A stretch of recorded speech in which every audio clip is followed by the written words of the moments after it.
The sound of the slap cracked through the first-class cabin like a gunshot. It wasn't just a hit. It was a declaration of war. Tiffany, the senior flight attendant, stood with her hand trembling, looking down at the young man in the hoodie she had just humiliated. She thought she had put a thug in his place. She thought her badge gave her the power of a god at 30,000 feet. But she didn't know who was sitting in seat 1A. She didn't know that the man holding his stinging cheek was Dante Sterling. And she definitely didn't know that with one phone call, he wasn't just going to end her career. He was going to ground the entire plane. The early morning sun glared off the tarmac at JFK International Airport, casting long, sharp shadows across the fuselage of Vanguard Airlines Flight 402, bound for London. Inside the cabin, the air was stale, smelling faintly of recycled coffee and sanitizer. Tiffany Gould adjusted her silk scarf in the galley mirror, checking her reflection for the third time. She was the lead flight attendant on this route, a position she wore like a crown. At 34, Tiffany had cultivated an image of icy perfection. Her uniform was tailored a little tighter than regulation, her lipstick a shade redder. She believed the first-class cabin was her personal kingdom, and she was the queen who decided who was worthy of comfort and who was merely tolerating her presence. "Check the manifest again, Sarah," Tiffany snapped at her junior colleague, a timid girl with frizzy hair who looked like she hadn't slept in 2 days. "We have a VIP list today. I don't want any screw-ups. And keep the economy riffraff from using the forward lavatory. I'm not in the mood to deal with peasants today." Sarah nodded quickly, clutching the clipboard. "Yes, Tiffany. We have a few high-status passengers, a senator, the CFO of Tech Global, and, a Mr. Sterling in 1A. Tiffany rolled her eyes. "Sterling? Never heard of him. Probably some new money crypto kid spending his daddy's inheritance. Just make sure the champagne is chilled." Boarding began. The usual parade of suits and designer handbags filed in. Tiffany greeted the senator with a plastic, dazzling smile, taking his coat with a flourish. She fawned over the CFO, making sure his pre-departure scotch was poured exactly to the rim. Then he walked in. He was tall, with broad shoulders that seemed to fill the narrow entryway.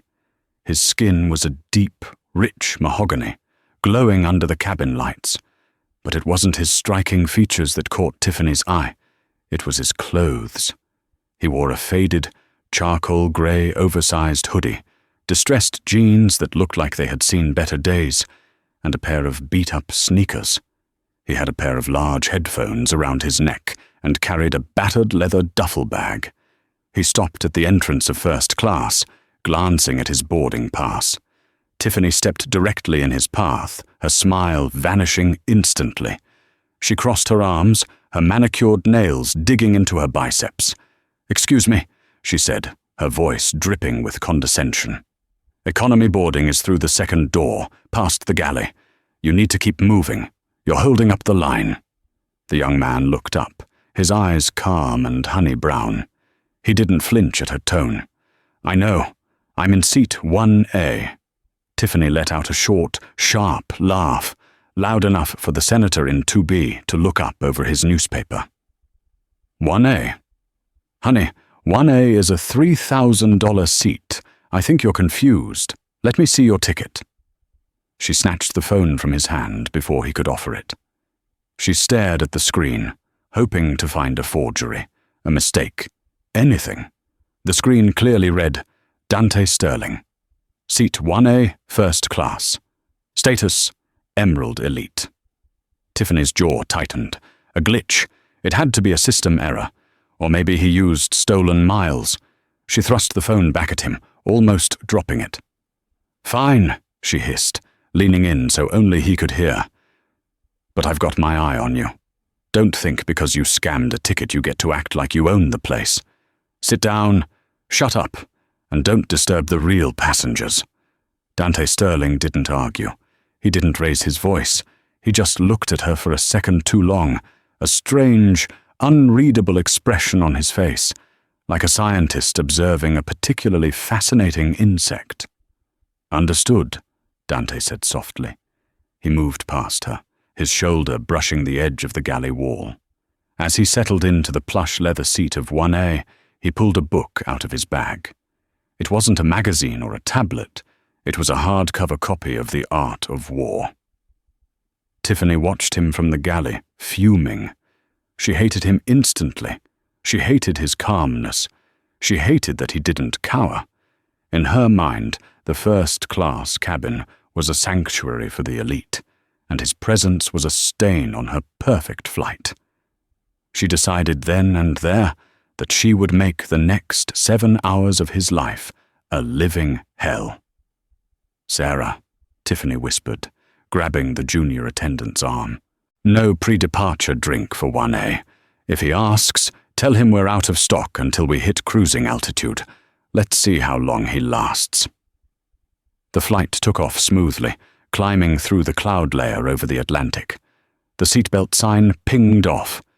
This was usually Tiffany's favorite time, the time to schmooze with the wealthy passengers, perhaps fish for a tip or a business card that could lead to a better job. She moved through the cabin with a bottle of Dom Perignon, topping off the senator's glass. "Excellent service as always, Tiffany," the senator beamed. "Only the best for you, Senator," she purred. She moved to 1A. Dante had his tray table down and was writing in a leather-bound notebook. He hadn't asked for anything, despite being ignored during the pre-flight service. Tiffany stood over him, holding the bottle but not pouring. "Ticket check," she said loudly. Dante paused his writing. He looked up, removing his headphones. "I showed you my ticket at the door. I need to verify it again," Tiffany lied smoothly. "We've had some security concerns regarding fraudulent credit card purchases. Standard procedure." Across the aisle, a woman in a Chanel suit whispered to her husband, "Is he trouble? He looks like trouble." Dante sighed, reaching into his pocket for his phone. "Here." Tiffany didn't look at the phone. She looked at the notebook. "What are you writing? Are you rating the crew?" "I'm working," Dante said, his voice tightening slightly. "Is there a problem, miss?" He glanced at her name tag. "Tiffany." "The problem," Tiffany snapped, abandoning the pretense of politeness, "is that your bag is sticking out too far. It's a tripping hazard." Dante looked down. His bag was completely shoved under the seat in front of him. It wasn't sticking out a millimeter. "It's under the seat." "I say it's a hazard," Tiffany said, her voice rising. "Move it to the overhead bin. Now." "The bin is full," Dante pointed out calmly. "You filled it with the senator's coat and your own luggage." "Are you refusing a crew member's instruction?" Tiffany's eyes widened. She was baiting him. She wanted him to snap. She wanted a reason to have the air marshal drag him back to economy, or better yet, off the plane at the next stop. "I'm saying there is nowhere to put it," Dante said firmly, "and I would appreciate it if you would stop harassing me and let me work. I haven't asked you for anything." "Harassing you?" Tiffany gasped, clutching her pearls dramatically. She turned to the cabin, addressing the other passengers. "Did you hear that? I am trying to ensure the safety of this flight, and this man is accusing me of harassment."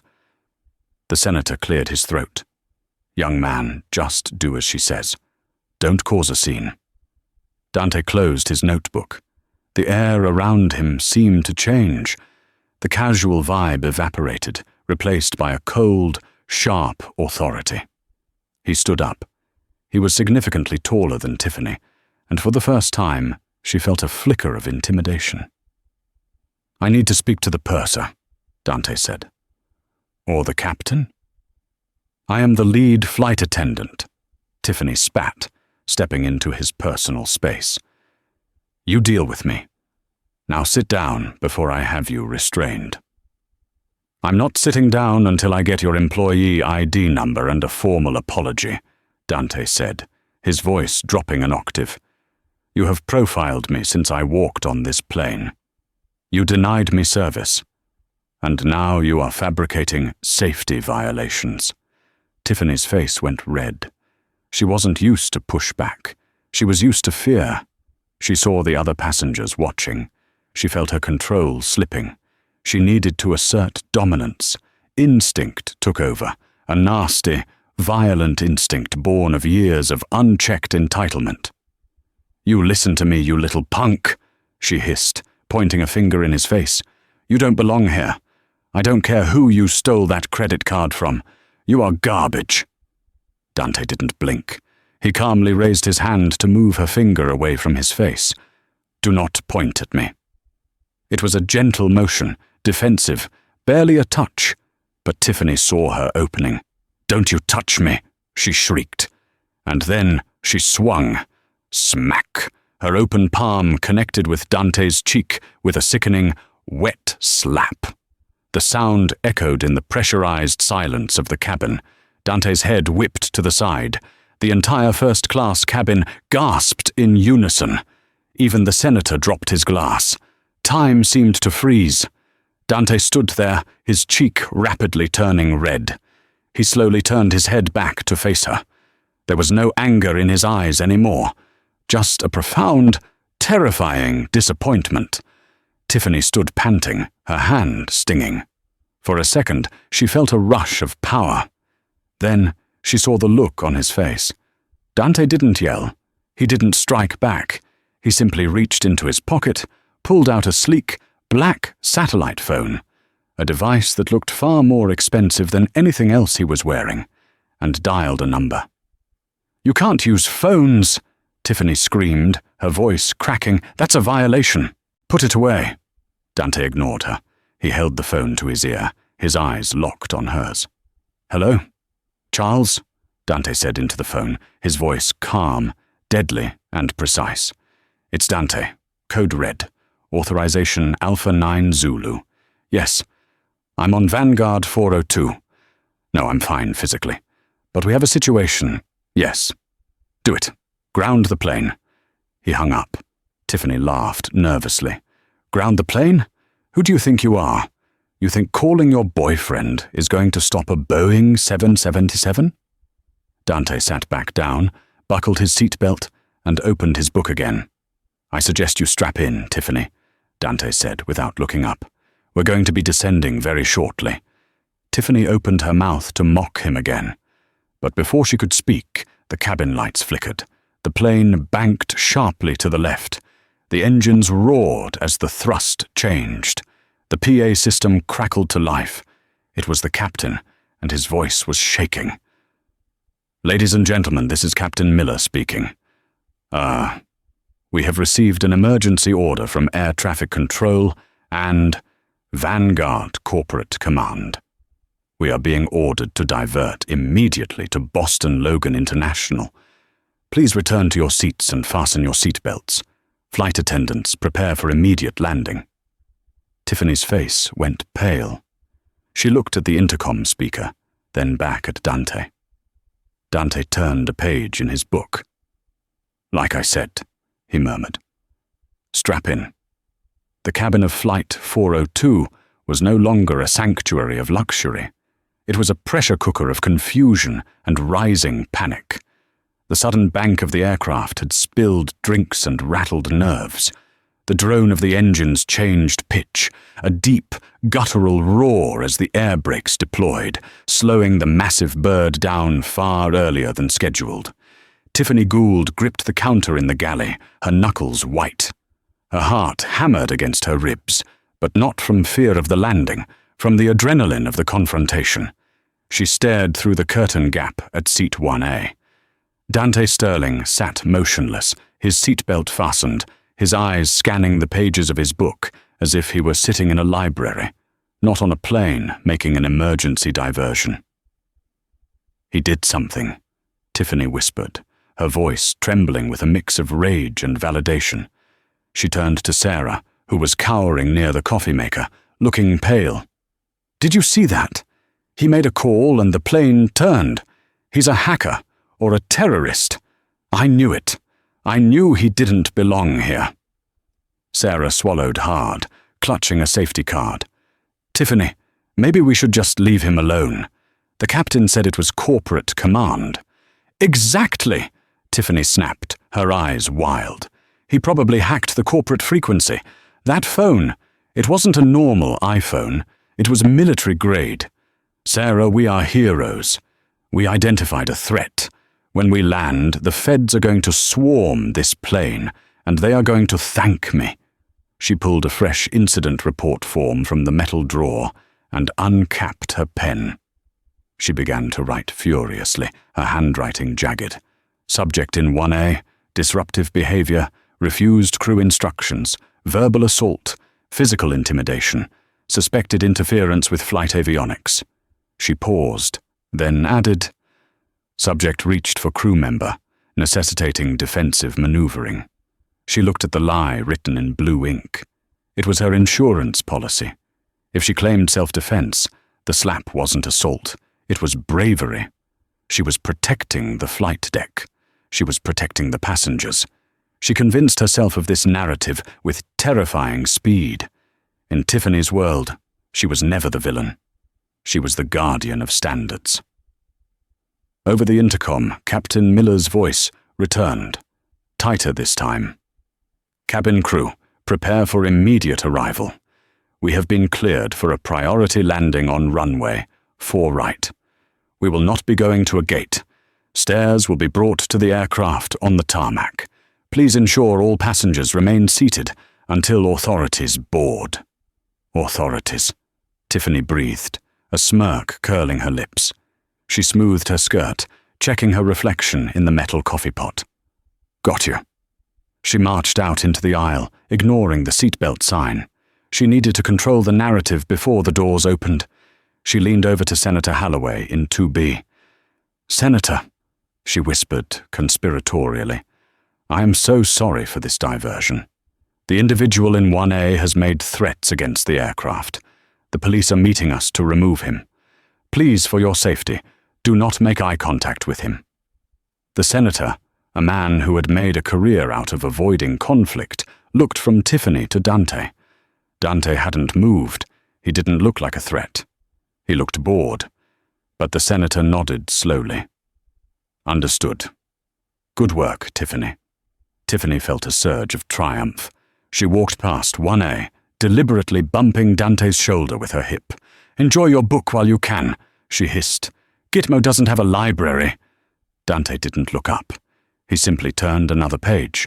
"The Art of War, Chapter 3, he said softly, his voice barely audible over the engine noise. "The supreme art of war is to subdue the enemy without fighting. You should read it sometime, Tiffany. You might learn why you've already lost." "We'll see who loses when the handcuffs go on," she sneered, retreating to her jump seat as the landing gear thudded down. The landing was hard. The pilot slammed the bird onto the tarmac, reversing thrusters immediately. Passengers lurched forward against their belts. The plane taxied fast, bypassing the terminal completely. It rolled toward a secluded section of the airfield, an area usually reserved for cargo or diplomatic flights. Through the porthole window in the galley, Tiffany saw them. Flashing blue and red lights cut through the grey morning mist. It wasn't just one police car, it was a fleet. 3 Massachusetts State Police cruisers, 2 black armored SUVs with tinted windows, and a sleek silver Rolls-Royce Phantom that looked entirely out of place on an airport tarmac. "Look at that response," Tiffany gloated to Sarah, pointing out the window. "They brought the SWAT team. I told you he was big trouble." Sarah peered out, her brow furrowed. "Tiffany, police cars don't usually park next to a Rolls-Royce, and those SUVs, those aren't police. Homeland Security," Tiffany dismissed, "or CIA, it doesn't matter. They're here for him." The plane came to a halt, the engines whined down. Almost immediately, A mobile stairway truck pulled up to the forward door. "Disarm doors and cross-check," Tiffany commanded, her voice ringing with authority. She waited for the knock on the fuselage. Thump, thump.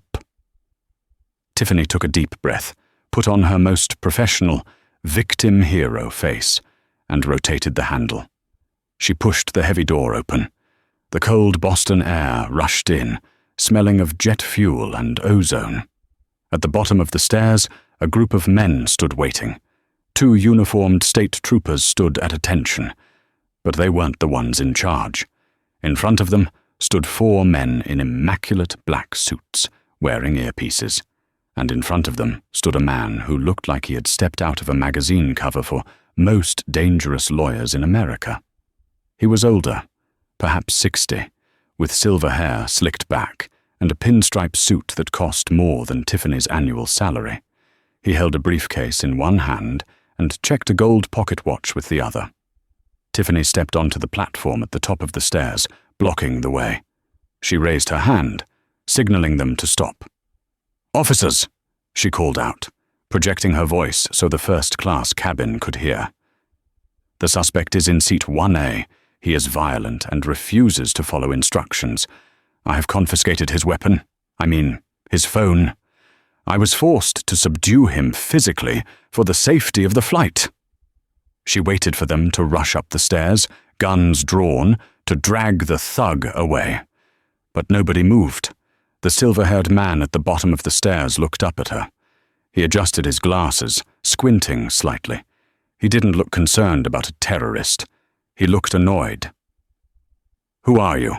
the man asked, his voice crisp and British. "I am the lead flight attendant, Tiffany Gould," she announced. "I am the one who called in the report." "You didn't call in anything," the man interrupted. "We received a code read from the principal via secure satellite link." He turned to the man beside him. "Get her out of the way." Before Tiffany could process this, 2 of the men in black suits bounded up the stairs with terrifying speed. They didn't draw weapons, but their movement was fluid and aggressive. "Ma'am, step aside," the first suit said. It wasn't a request. "But he's inside," Tiffany stammered, pointing back at Dante. "I'm trying to help you." The agent gently but firmly grabbed her arm and moved her physically from the doorway to the galley wall, pinning her there with a look that froze her blood. "Stay here. Do not speak." The silver-haired man walked up the stairs, his pace leisurely. He stepped onto the plane, ignoring Tiffany completely. He scanned the cabin. The passengers were silent. Senator Holloway was craning his neck. The man walked straight to seat 1A. Dante Sterling was closing his book. He placed it into his bag, picked up his headphones, and stood up. The silver-haired man bowed. It wasn't a nod, it was a formal, deep bow from the waist. "Mr. Sterling," the man said, "I apologize for the delay in extraction. The traffic in the tunnel was dreadful." Dante smiled, a genuine, tired smile. "Hello, Charles. I see you brought the cavalry." "Your father insisted," Charles said, gesturing to the Rolls-Royce on the tarmac. "He was displeased when he received your distress signal. He is on the video conference in the car." Tiffany's mouth fell open. The Charles Dante had called wasn't a gang leader or a hacker friend. He was a butler, or a consigliere. "Distress signal?" Tiffany squawked, unable to help herself. She tried to step forward, but the security agent blocked her path. "He wasn't in distress. He was the aggressor. He assaulted me." Charles turned slowly to face her. His expression was one of mild distaste, as if he had stepped in something unpleasant. "Assaulted you?" Charles asked calmly. He looked at Dante. "Sir?" Dante sighed. He reached into his hoodie pocket and pulled out his phone. He tapped the screen and held it up. "I started recording audio when she refused to let me board," Dante said, "and I switched to video when she threatened to have me arrested for reading." He pressed play. The video was clear. It showed Dante sitting calmly. It showed Tiffany screaming, pointing her finger in his face. And then, in high-definition 4K clarity, it showed Tiffany drawing her hand back and slapping him across the face. The sound of the slap on the video was even louder than in real life. Smack. "Don't you touch me!" the video Tiffany screamed after she had already hit him. The silence in the cabin was deafening. Charles watched the video, his face darkening. The polite British demeanor vanished, replaced by something cold and predatory.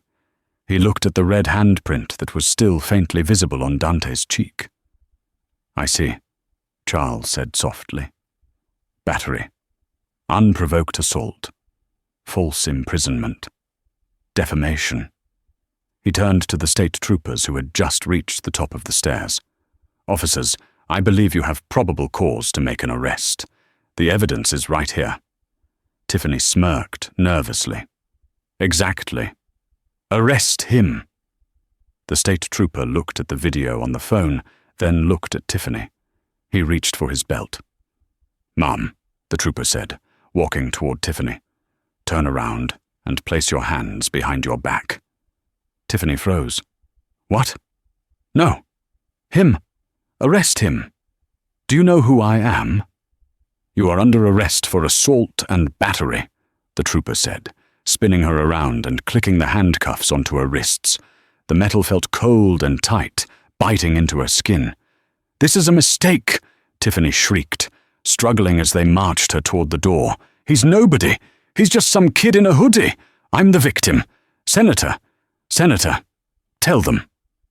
Senator Holloway looked down at his shoes, suddenly finding the carpet pattern fascinating. Dante picked up his duffel bag. He stopped in front of Tiffany as the officers held her by the door. "You asked if I knew who I was," Dante said, his voice level. "My name is Dante Sterling. My father is William Sterling." Tiffany stopped struggling. The color drained from her face so fast she looked like a corpse. William Sterling, the billionaire venture capitalist, the man who had just acquired a 60% controlling stake in Vanguard Airlines 3 weeks ago. "You," she whispered, "you own the airline." "Technically," Dante corrected, "my father owns the airline. I just sit on the board of directors for customer experience and standards." He leaned in closer. "And Tiffany, you just failed the inspection?" The realization hit Tiffany like a physical blow, harder than the slap she had delivered. She wasn't just fired. She had assaulted the son of the man who signed her paychecks. But denial is a powerful drug, and Tiffany was overdosing on it. "No," she stammered, as the troopers pushed her onto the metal stairs. "No, this is a prank. You can't be him. Mr. Sterling he's older. He wears suits. You look like a regular person." Dante finished for her, stepping out onto the stairs, the wind whipping his hoodie. "That's the problem, Tiffany. You treat people based on what you think they're worth. You saw a hoodie and saw trash. You saw a senator and saw power. You're not just a bad flight attendant. You're a liability." The scene on the tarmac was a spectacle. Ground crews, baggage handlers, and other pilots had stopped to watch. It wasn't every day a flight attendant was marched down the stairs in handcuffs while a passenger was escorted to a Rolls-Royce. As Dante reached the bottom of the stairs, the second black SUV opened its doors. A woman in a sharp navy pantsuit stepped out. She held a tablet and looked terrified. It was Mrs. Gable, the regional director of in-flight services for Vanguard Airlines, Tiffany's boss's boss. She ran over to Dante, her heels clicking frantically on the pavement. Mr. Sterling, I am so horrified," she gasped, looking at the red mark on his face. "We had no idea you were flying today. If we had known, we would have—" "You would have what?" Dante asked, stopping. "Treated me with basic human dignity? Is that a premium feature now, Mrs. Gable? Does that cost extra miles?" Mrs. Gable flushed red. No, sir. Of course not. I mean, we would have ensured the crew was better, Dante suggested. This isn't about me, Mrs. Gable. If I were actually just a college kid from Brooklyn, that woman would have had me arrested in London. She would have ruined my life because she didn't like my sneakers. How many other people has she done this to?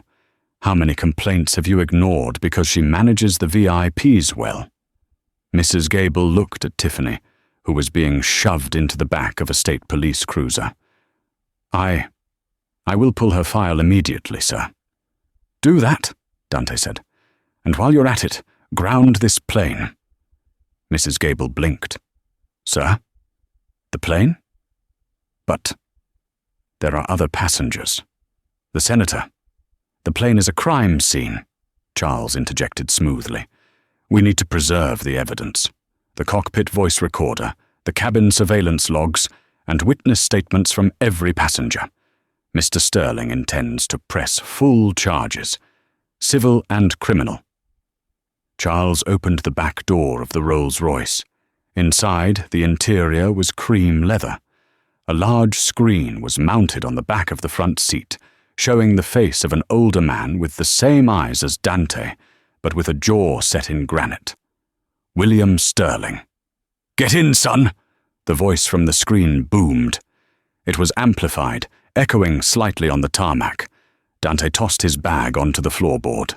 He looked back at the plane one last time. He saw Sarah, the junior flight attendant, standing at the top of the stairs crying.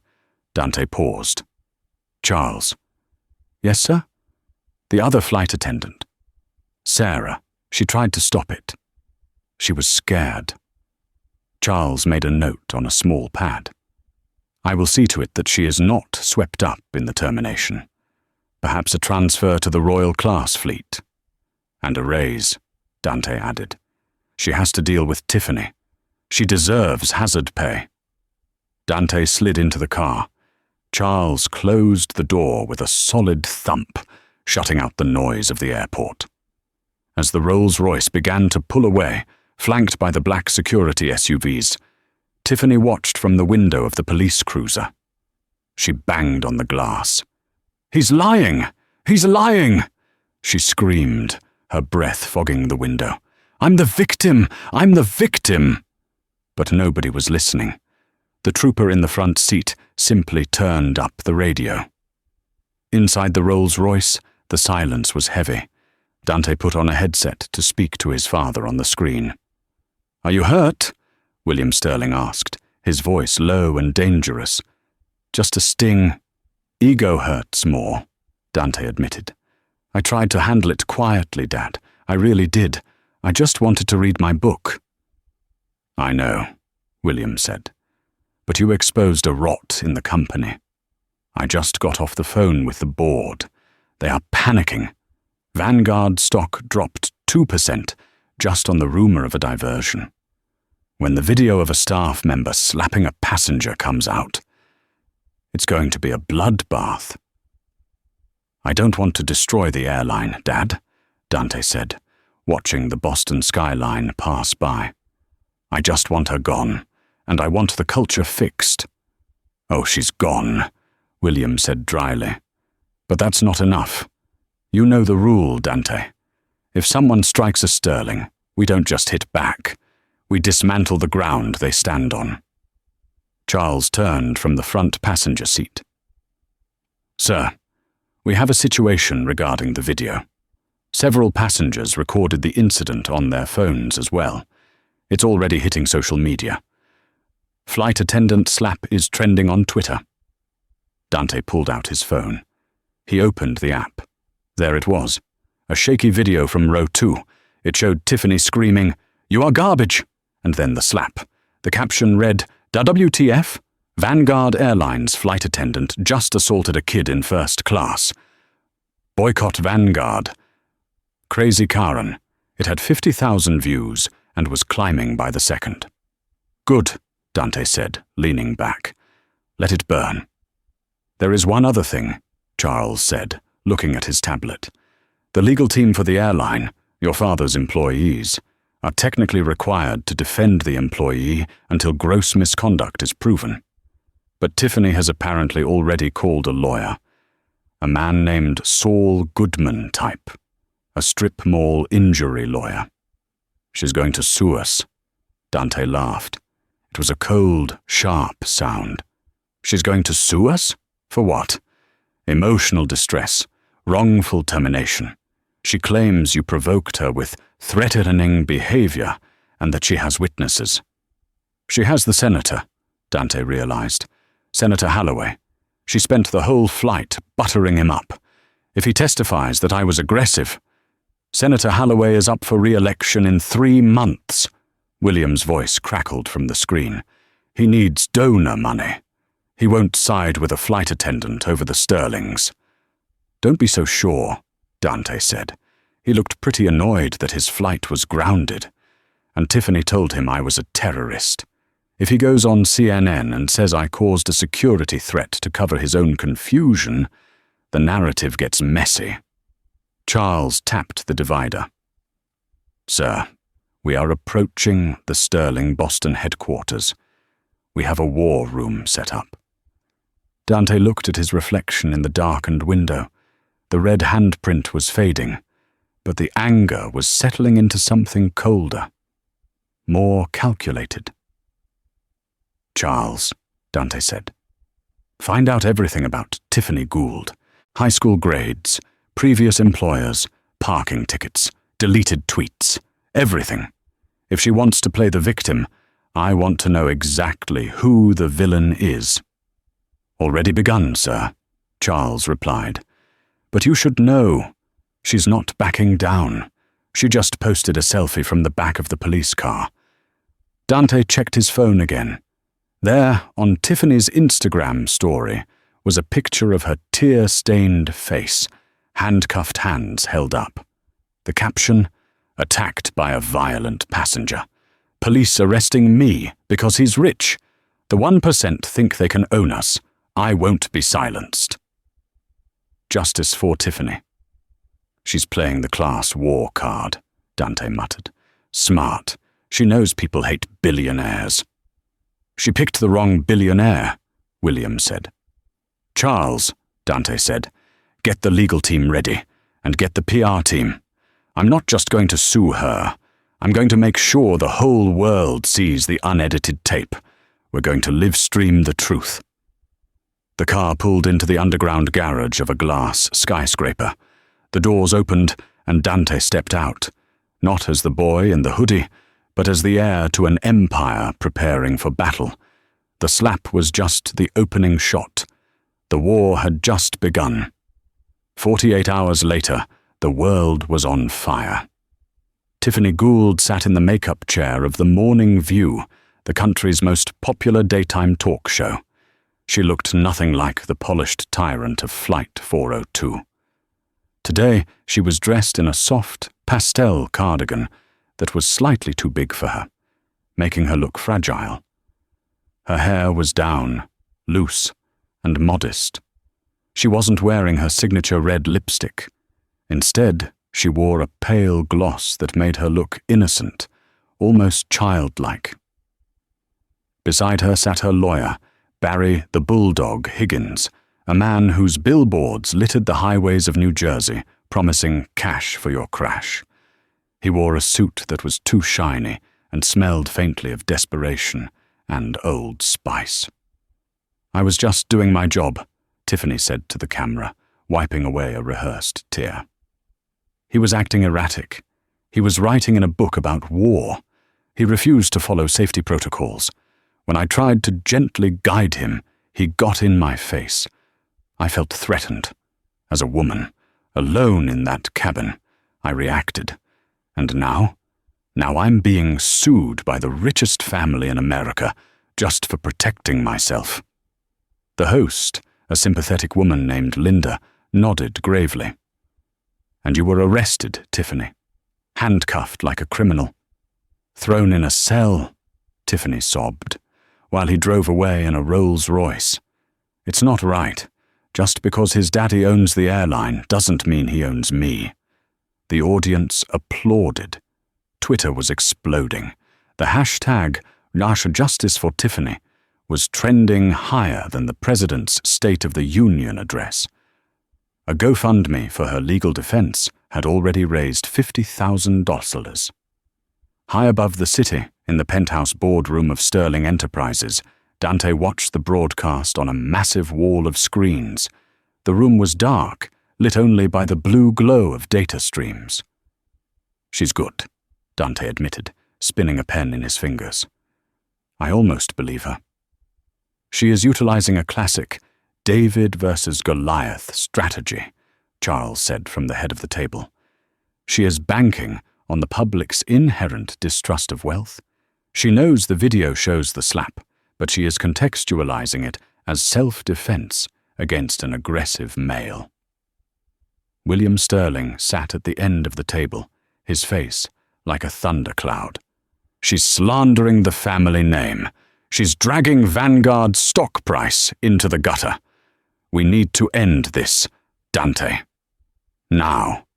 "Not yet," Dante said calmly. "If we crush her now, we look like bullies. We prove her point. We need her to overextend. We need her to lie so big that when the truth comes out, there's no place left for her to hide. We have the senator," Charles noted, sliding a folder across the obsidian table. Dante opened it. Inside were photos of Senator Holloway accepting a very expensive bottle of scotch from a lobbyist who happened to work for a rival airline. It wasn't illegal, technically, but it was ugly. "I spoke to the senator this morning," Charles said with a shark-like grin. "I reminded him that Sterling Enterprises is the largest donor to his party's super PAC. I also mentioned that we have the unedited cabin audio, where he clearly agrees with you that Tiffany was being unreasonable before the slap." And suddenly, the senator's memory has improved.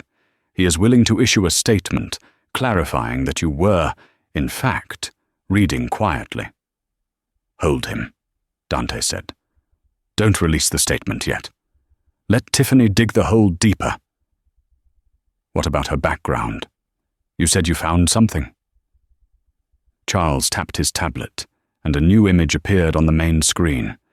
It was a scanned document from a regional airline that had gone bankrupt 5 years ago. "Tiffany Gould didn't just leave her last job," Charles explained. "She was fired, quietly. Non-disclosure agreement attached." "For what?" "Extortion," Charles said.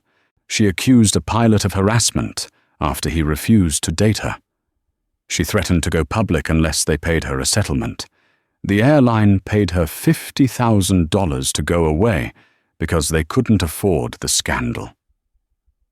Dante's eyes narrowed. "She's a predator. She uses victimhood as a weapon." "Precisely," Charles said. "And we managed to track down the pilot. He's retired now, living in Florida. He hates her. And since the airline no longer exists, his NDA is void. He's willing to talk." Dante stood up, walking to the window overlooking the city. "She thinks this is a media war. She thinks if she gets enough likes on Instagram, the truth doesn't matter." He turned back to the room, his face hard. "Set up a deposition," Dante commanded. "Bring her in. Put her under oath. Let her lie on the official record. And then we drop the hammer." The conference room at the law firm of Sterling, Vance and Associates was designed to intimidate. The walls were glass, the table was marble, and the air conditioning was set to a chilling 65 degrees. Tiffany walked in like she was walking onto a red carpet. She wore a white suit today, symbolizing purity, and held her head high. Her lawyer, Higgins, was sweating profusely, looking around at the army of paralegals lining the walls. Dante sat opposite them. He wasn't wearing a hoodie today. He wore a bespoke charcoal suit that cost more than Higgins' car. He didn't look like a victim. He looked like an executioner.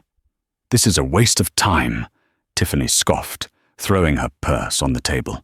"You can't scare me. I have the people on my side.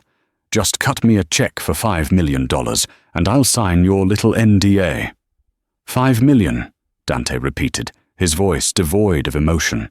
For pain and suffering, Higgins piped up, loosening his tie, and emotional distress. My client has PTSD. She can't even look at an airplane without crying. Is that so? Charles asked from beside Dante. He placed a video camera on the table. This deposition is being recorded. Ms. Gould, you understand that lying under oath is perjury, a felony punishable by up to 5 years in prison. Tiffany rolled her eyes. I know the law. Ask your questions. The deposition began. For 2 hours, Tiffany spun her web. She detailed how Dante had glared at her, how he had raised his voice, how the senator had been terrified of him.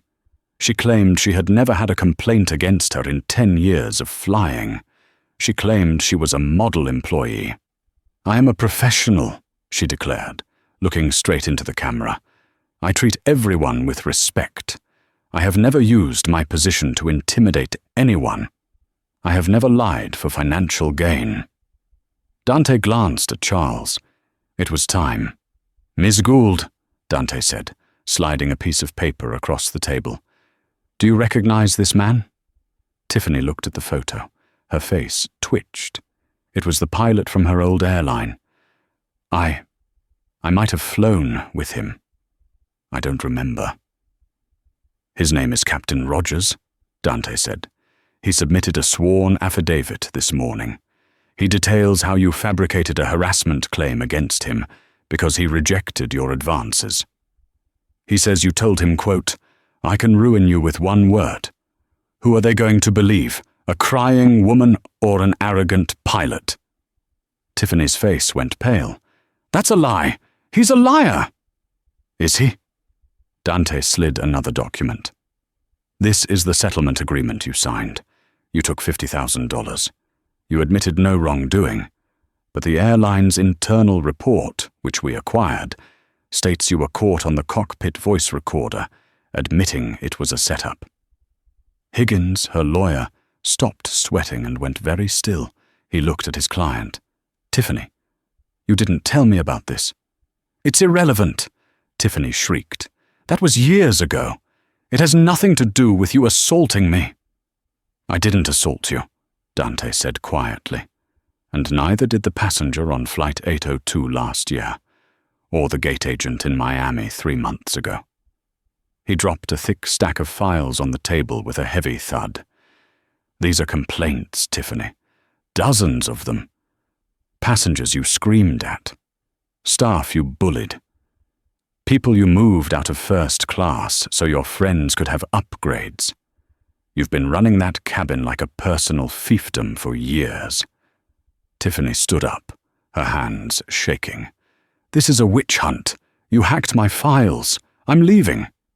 Sit down, Dante said. The command wasn't loud, but it carried so much weight that Tiffany instinctively dropped back into her chair. We're not done, Dante said. You claimed Senator Holloway supported your version of events. You claimed on national television that he was scared of me. Dante pressed a button on the remote. The large screen on the wall flickered to life. It was a video message from Senator Holloway. He looked sober, serious, and very apologetic. I would like to correct the record regarding the incident on Vanguard Flight 402, the senator said. Mr. Sterling was perfectly behaved. Ms. Gould was aggressive, rude, and unhinged. She initiated the confrontation. I felt unsafe, not because of the passenger, but because of the flight attendant.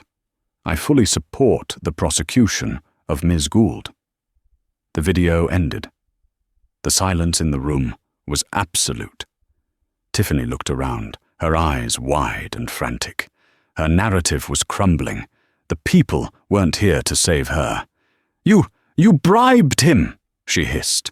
And finally, Dante said, ignoring her, there is the matter of the phone call. What phone call? Higgins asked weakly. The call Miss Gould made 10 minutes before the deposition started, Dante said, from the lobby, to her boyfriend. Tiffany froze. You called a man named Greg, Dante continued. You told him, quote, "We're going to get paid, baby. These rich idiots are scared. I put on the waterworks and they'll fold. I didn't even get hurt, but I'm going to limp when I walk out, just in case." Tiffany gasped. You tapped my phone. That's illegal." "We didn't tap your phone," Charles corrected smoothly. "You were standing in the lobby of our building. The security cameras have high-fidelity microphones. You consented to audio recording when you signed in at the front desk. It's in the fine print.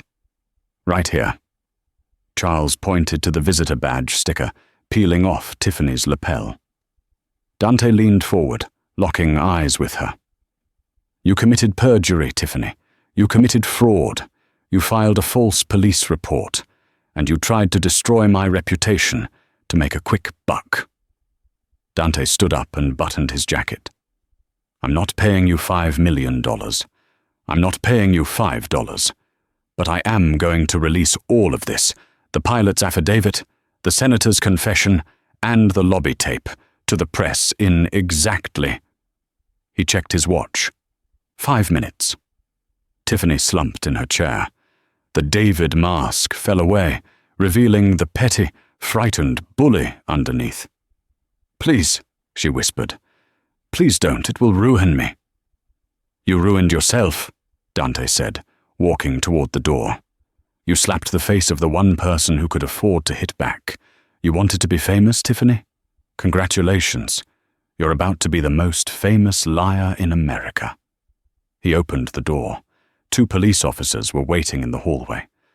"Officers," Dante said, stepping aside. "She's all yours. The charge is perjury and attempted extortion." As the officers entered the room, Tiffany screamed. It wasn't a scream of fear anymore. It was the scream of someone who realized the game was over, and she had lost everything. The downfall of Tiffany Gould was faster and more brutal than her rise. When the police led her out of the Sterling, Vance and Associates building, the paparazzi were waiting. Ironically, they were there because Tiffany herself had tipped them off, expecting to walk out triumphant with a settlement check in hand. Instead, the cameras flashed blindingly as she was guided into the back of a squad car, her face a mask of mascara-streaked horror. Within minutes of her arrest, Dante kept his promise. The Sterling files dropped. The internet, which had been so quick to crown her a martyr, was even quicker to destroy her. The audio from the lobby, where she bragged about faking her trauma, went viral instantly. The affidavit from Captain Rogers painted a picture of a serial manipulator. The video of Senator Holloway apologizing for his silence was the final nail in the coffin. The hashtag #Dohawk Justice for Tiffany vanished, replaced by No Tiffany, the fraud, and Andohas grounded. The GoFundMe page she had set up was frozen for violating terms of service regarding criminal activity, and the thousands of dollars she thought she had secured disappeared into the ether. But the real karma wasn't just online. It was in the courtroom. 6 months later, Dante sat in the back of the Suffolk County Superior Court. He didn't need to be there, but he wanted to see it through. Tiffany stood before the judge. She looked older, harder.